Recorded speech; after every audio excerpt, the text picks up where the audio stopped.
ایک بہت بڑے بزرگ گزرے ہیں شاہ صاحب رحمۃ اللہ علیہ، وہ طلباء کو پڑھایا کرتے تھے۔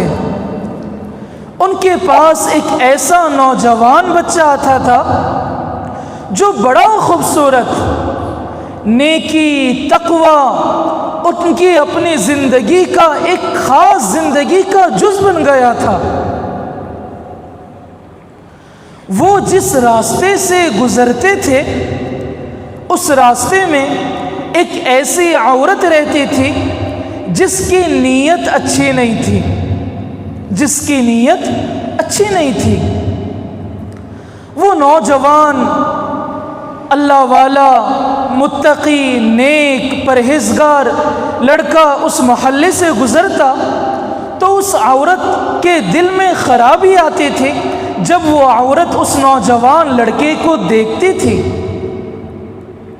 ایک دفعہ اس عورت کے دل میں گندا خیال پیدا ہوا۔ اس نے اپنی ایک سہیلی کے ذریعے سے اس نوجوان کے گزرتے وقت یہ کہلوا بھیجا کہ ہماری گھر کے اندر جو بڑی مستورات رہتی ہیں وہ ذرا بیمار رہتی ہیں، آپ ذرا گھر پر آ جائیں، پانی پر دم کر کے دیں۔ اللہ کے ذات سے امید ہے کہ پانی پر دم کرنے کی بنیاد پر وہ پانی پی لیں گی تو ان کی بیماری شفا میں بدل جائے گی، صحت میں بدل جائے گی۔ وہ نوجوان بڑا پرہیزگار تھا، نیکی تقوی والا تھا۔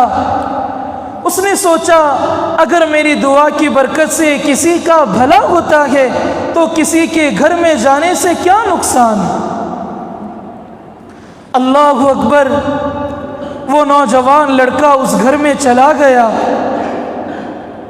جب اس گھر میں پہنچا اس کے سہیلی نے دروازہ بند کر دیا، اس کے سہیلی نے دروازہ بند کر دیا اور وہ عورت سامنے آ گئی، اپنے چہرے سے دوپٹے کو ہٹا دیا اور اپنے بری چاہت کا، نیت کا اس کے سامنے ارادہ ظاہر کر دیا۔ اب وہ نوجوان لڑکا رونے لگا، کہنے لگا میں سب کچھ تو کر سکتا ہوں، اپنے اللہ کو ناراض نہیں کر سکتا، میں اپنے اللہ کو ناراض نہیں کر سکتا۔ جب وہ لڑکا یہ بات کہنے لگا، وہ عورت کہنے لگی اگر تم نے میرے ساتھ یہ برا کام نہ کیا میں چلاؤں گی، چیخوں گی، لوگ آئیں گے، میں تمہیں بدنام کر دوں گی کہ یہ بری نیت سے میرے پاس آیا تھا۔ اب وہ لڑکا اور حیران، پریشان، یہ تو بڑی مصیبت آ گئی سامنے، یہ تو بڑی مصیبت سامنے آ گئی۔ اب وہ پہلا زمانہ تھا، اب اس لڑکے کے دل میں اچانک یہ بات آئی۔ اس نے کہا مجھے ذرا فارغ ہونا ہے بیت الخلاء سے، مجھے پہلے بیت الخلاء دکھا دو، میں پہلے اپنے ضرورت سے فارغ ہو جاؤں گا، اس کے بعد آرام سے اطمینان سے یہ کام کریں گے۔ گرچہ اسے اپنے آپ کو گناہوں سے بچانا تھا۔ اب وہ زمانہ اس زمانے کی طرح نہیں تھا کہ ٹوائلٹ بیت الخلاء ایسا ہو جہاں پر پانی بہا دینے سے ساری گندگی چلی جاتی ہو۔ پہلے زمانے میں برتن ہوا کرتے تھے، لوگ اپنی ضروریات سے فارغ ہوتے، کوئی بھنگی ہفتے میں 3 دن میں 4 دن میں آتی، وہ برتن اٹھا لے جاتی، ساری گندگی کو پھینک دیتی، پھر سے وہ برتن لا کر رکھ دیتی۔ اب وہ نوجوان فارغ ہونے کی نیت سے اندر چلا، اندر پہنچا، اللہ سے روتے روتے کہنے لگا اللہ میں نے اپنی ساری زندگی آپ کو ناراض نہیں کیا، میں نے اپنے آپ کو گناہوں سے بچایا ہے، اللہ میں آج تو امتحان میں پھنس گیا، اللہ میں نہیں چاہتا میں اپنے آپ کو گناہ کے اندر ملوث کروں۔ اچانک اس نے دیکھا کہ سامنے جو برتن تھا فارغ ہونے کے لیے اس میں گندگی پڑی تھی، اس میں گندگی پڑی تھی۔ اب وہ گناہوں سے اپنے آپ کو بچانا چاہتا تھا، اس کا دل رو رہا تھا، اپنے آپ کو گناہوں سے بچانے کے لیے روتے روتے اس گندگی کو اپنے ہاتھ میں لیا، اپنے بدن پر ملنے لگا، کبھی چہرے پر، کبھی ہاتھ پر، کبھی کپڑے پر۔ اللہ کے سامنے رو رہا کہ اللہ آج تو گناہوں سے بچانا گے، اس کے علاوہ میرے سامنے کوئی راستہ نہیں۔ ساری جسم کو اس گندگی سے لگا لیا اور باہر آ گیا۔ جب عورت نے دیکھا کہ سارا جسم گندگی کے اندر، پاخانے کے اندر لت پت ہے، چیخ ماری، کہنے لگی یہ تو کوئی دیوانہ بیوقوف آدمی معلوم ہوتا ہے۔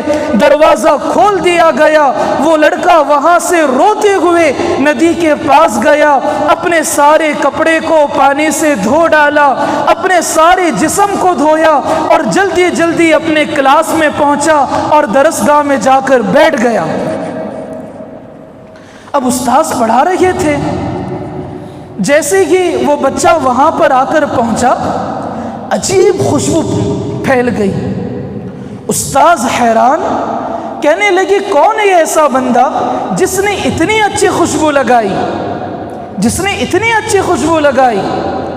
وہ تو حیران ہو گئے، وہ تو سمجھنے لگے شاید میرے ساتھ مذاق ہو رہا ہے، میرے جسم سے شاید گندی بدبو آ رہی ہو اور استاذ میرے ساتھ مذاق کر رہے ہیں۔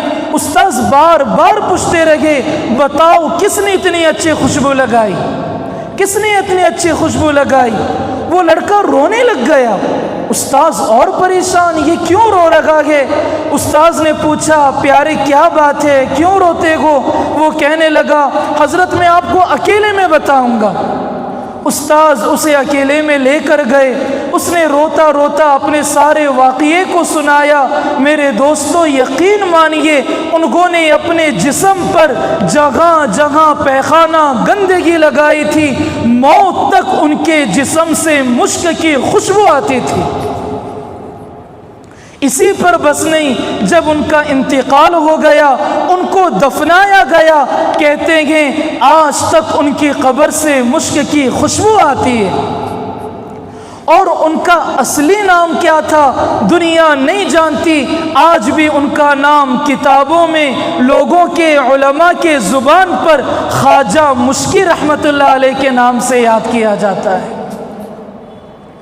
میرے دوستو گناہوں سے اپنے آپ کو بچانے والوں نے ایسا بھی بچایا ہے